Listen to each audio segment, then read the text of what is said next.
Kepada yang tercinta, bundaku yang kusayang, segala puji bagi Allah yang telah memuliakan kedudukan kedua orang tua dan telah menjadikan mereka berdua sebagai pintu tengah menuju surga. Salawat serta salam hamba yang lemah ini panjatkan keharibaan Nabi yang mulia, keluarga serta para sahabatnya hingga hari kiamat. Amin. Ibu, aku terima suratmu yang engkau tulis dengan tetesan air mata dan duka. Aku telah membaca semuanya.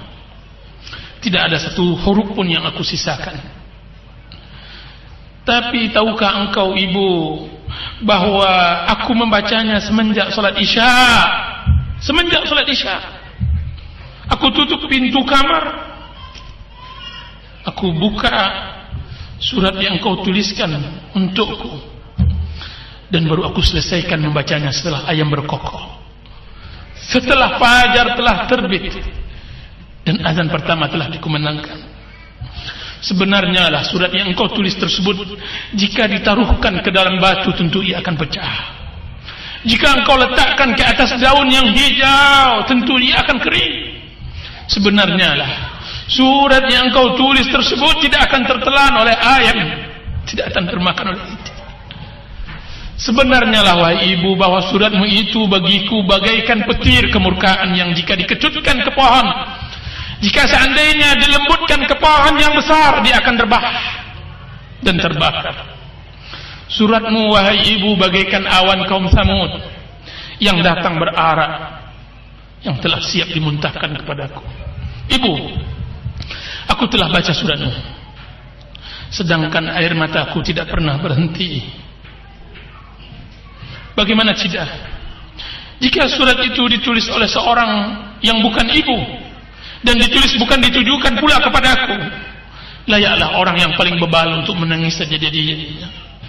Bagaimana kiranya yang menulis itu adalah ibuku sendiri, adalah engkau, dan surat itu ditujukan untukku sendiri, adalah aku. Sungguh aku sering membaca kisah sedih. Tidak terasa bantal telah dijadikan tempat, yang telah dijadikan tempat bersandar telah basah karena air mata. Bagaimana pula dengan surat yang ibu tulis itu? Bukan cerita yang ibu karang atau sebuah drama yang ibu perankan, akan tetapi dia adalah kenyataan hidup yang ibu rasakan. Ibuku yang kusayangi, ibuku yang kusayang. Sungguh berat cobaanmu, sungguh malang penderitaanmu. Semua yang engkau telah sebutkan benar adanya. Semua yang engkau sebutkan telah benar adanya. Aku masih ingat ketika engkau ditinggalkan ayah pada masa engkau hamil tua mengandung diriku, mengandung adikku. Ayah pergi entah kemana tanpa meninggalkan uang belanja. Jadilah engkau mencari apa yang dapat dimasak di sekitar rumah dari dedaunan dan tumbuhan. Dengan jalan berat engkau melangkah ke kedai untuk membeli ala kadarnya, sambil engkau membisikkan kepada penjual bahwa apa yang engkau ambil tersebut hutang yang engkau sendiri tidak tahu kapan engkau akan melunasinya. Ibu, aku masih ingat ketika kami anak-anakmu menangis untuk dibuatkan makanan, engkau tiba-tiba menggapai atap dapur untuk mengambil kerak nasi yang telah lama engkau jemur dan keringkan. Tidak jarang pula engkau simpan untukku setelah sepulang sekolah tumbung kelapa. Tahu ibu-ibu tumbung kelapa? Ibu-ibu di sini tahu ibu tumbung kelapa? Iya. Hanya untuk melihat aku mengambilnya dengan segera. Atau aku masih ingat engkau sengaja ambilkan air didih dari nasi yang sedang dimasak ketika engkau temukan aku dalam keadaan sakit demam. Ibu, maafkanlah anakmu ini. Aku tahu bahwa semenjak engkau gadis, sebagaimana yang diceritakan oleh nenek, sampai engkau telah tua seperti sekarang ini, engkau belum pernah mengecap kebahagiaan. Duniamu hanya rumah serta halamannya. Kehidupanmu hanya dengan anak-anakmu. Belum pernah aku melihat engkau tertawa bahagia, kecuali ketika kami anak-anakmu datang ziarah kepadamu, selain dari itu tidak ada kebahagiaan. Semua hidupmu adalah perjuangan. Semua hari-harimu adalah pengorbanan. Ibu, maafkan anakmu ini.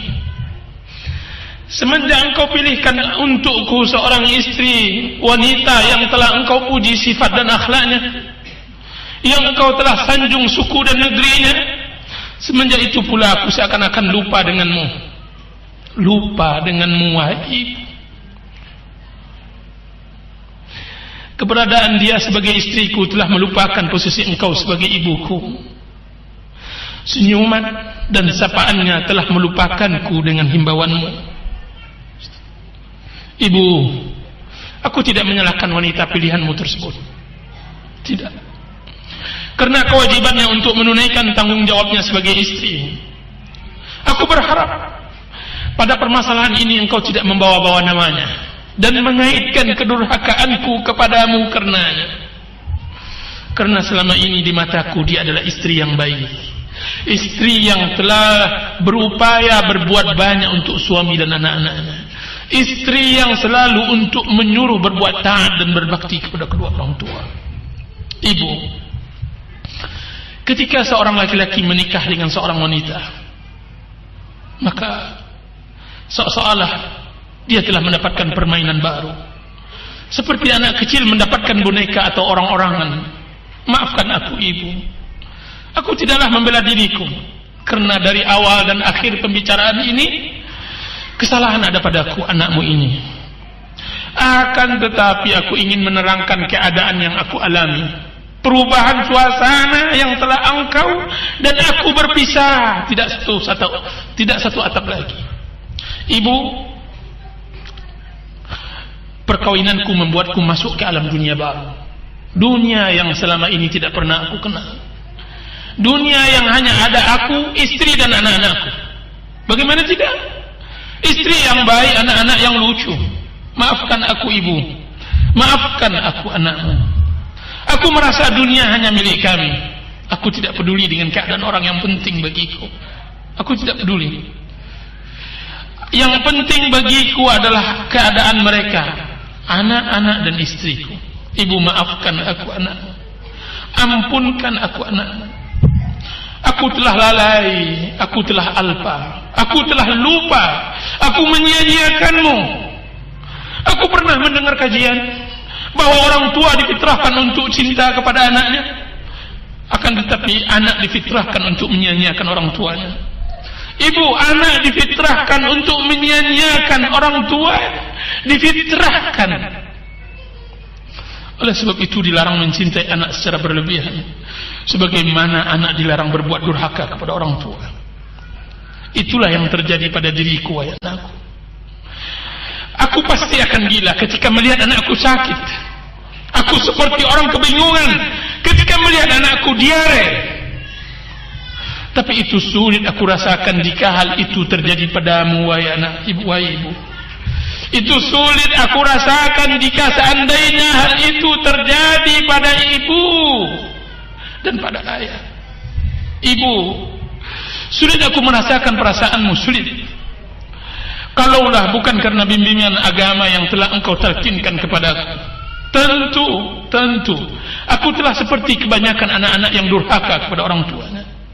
Kalaulah bukan karena baktimu pula kepada orang tuamu dan orang tua ayahmu, orang tua ayah, niscaya aku tidak akan pernah mengenal arti bakti kepada orang tua. Setelah suratmu datang baru aku mengerti. Setelah suratmu datang baru aku mengerti. Karena selama ini hal itu tidak pernah engkau ungkapkan. Semuanya engkau simpan dalam-dalam, seperti semua permasalahan yang berat yang engkau hadapi selama ini. Sekarang baru aku mengerti, wahai ibu, bahwa hari yang sulit bagi seorang ibu adalah hari di mana anak laki-lakinya telah menikah dengan seorang wanita. Wanita yang telah mendapat keberuntungan. Bagaimana tidak? Dia dapatkan seorang laki-laki yang telah matang pribadinya dan matang ekonominya, dari seorang ibu yang telah letih membesarkannya, dari hidup Ibu itulah dia dapatkan kematangan jiwa, dan dari uang ibu itu pula lah dia dapatkan kematangan ekonomi. Sekarang dengan ikhlas ia berikan kepada seorang wanita yang tidak ada hubungan dengannya, kecuali hubungan dua wanita yang saling berebut perhatian seorang laki-laki. Kecuali hubungan dua wanita yang saling berebut merebut perhatian seorang laki-laki. Dia sebagai anak dari ibunya, dan dia sebagai suami dari istrinya. Ibuku sayang, maafkan aku, ampunkan diriku. Satu tetes air matamu adalah lautan api neraka bagiku. Janganlah engkau menangis lagi. Janganlah engkau menangis lagi. Janganlah engkau berduka lagi. Karena duka dan tangismu menambah dalam jatuhku ke dalam api neraka. Aku takut, ibu, takut.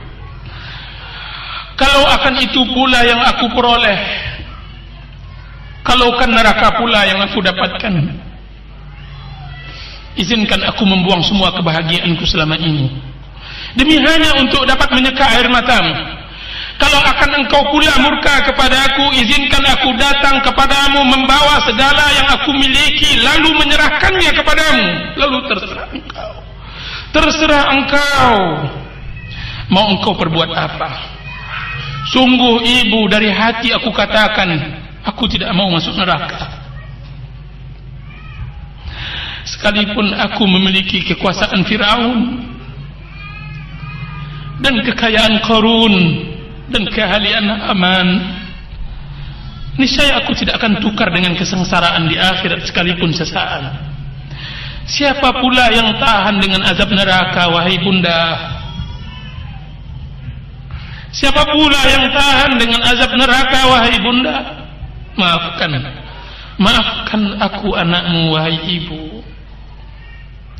Adapun sebutanmu tentang keluhan dan pengaduan kepada Allah Subhanahu wa taala, bahwa engkau belum mau mengangkatnya ke langit, bahwa engkau belum lagi mau berdoa kepada Allah akan kedurhakaanku, maka ampun wahai ibu, kalaulah itu yang terjadi, doa itu tersampaikan ke langit, salah pula ucap lisanmu, apalah jadinya nanti diriku?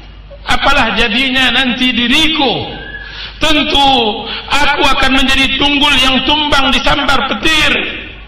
Apalah gunanya kemegahan sekiranya engkau doakan atasku kebinasaan? Tentu aku akan menjadi pohon yang tidak berakar ke bumi dan dahannya tidak bisa sampai ke langit. Di tengahnya dimakan kumbang pula. Kalaulah doamu terucap atasku, wahai ibunda, maka tidak ada lagi gunanya hidup. Tidak ada lagi gunanya kekayaan. Tidak ada lagi gunanya banyak pergaulan. Ibu, dalam sepanjang sejarah anak manusia yang kubaca, maka tidak ada orang yang berbahagia setelah kena kutuk orang tuanya. Itu di dunia, maka aku tidak dapat bayangkan bagaimana nasibnya di akhirat. Tentu ia lebih sengsara. Ibu, setelah membaca suratmu, baru aku menyadari kekhilafan, kealpaan, dan kelalaianku. Ibu, pastikan suratmu akan kujadikan jimat dalam hidupku. Setiap kali aku lalai dalam berkhidmat kepadamu, akan kubaca ulang kembali.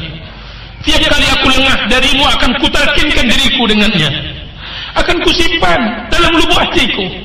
Sebelum aku menyimpannya dalam kotak wasiatku, akan aku sampaikan kepada anak keturunanku bahwa ayah mereka dahulu pernah lalai di dalam berbakti. Lalu ia sadar dan kembali kepada kebenaran. Ayah mereka pernah berbuat salah, sehingga ia telah menyakiti hati orang yang seharusnya ia cintai.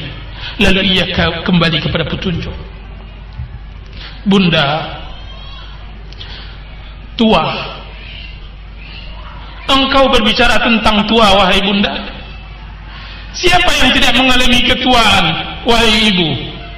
Burung elang yang terbang di angkasa tidak pernah bermain kecuali di tempat yang tinggi. Suatu saat nanti dia akan jatuh jua, dikejar dan diperebutkan oleh orang burung-burung kecil. Singa, si raja hutan yang selalu memangsa, jika telah tiba tua, dia akan dikejar-kejar oleh anjing kecil tanpa ada perlawanan. Tidak ada kekuasaan yang kekal, tidak ada kekayaan yang abadi. Yang tersisa hanya amal baik atau amal buruk yang akan dipertanggungjawabkan. Ibu, doakan anakmu ini agar menjadi anak yang berbakti kepadamu di masa banyak, di mana banyak anak-anak yang durhaka kepada orang tuanya. Angkatlah ke langit munajatmu untukku agar aku peroleh kebahagiaan abadi di dunia dan di akhirat. Ibu, sesampainya suratku ini, insyaallah tidak akan ada lagi air mata yang jatuh karena ulah anakmu. Setelah ini tidak ada lagi kejauhan antaraku denganmu.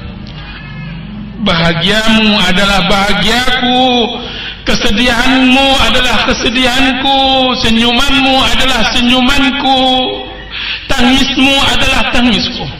Aku berjanji untuk selalu berbakti kepadamu buat selamanya, dan aku berharap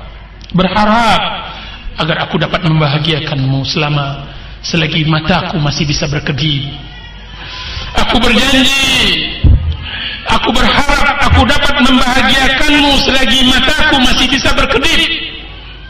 Maka bahagiakanlah dirimu, bahagiakanlah dirimu. Buanglah segala kesedihan, cobalah tersenyum. Ini kami,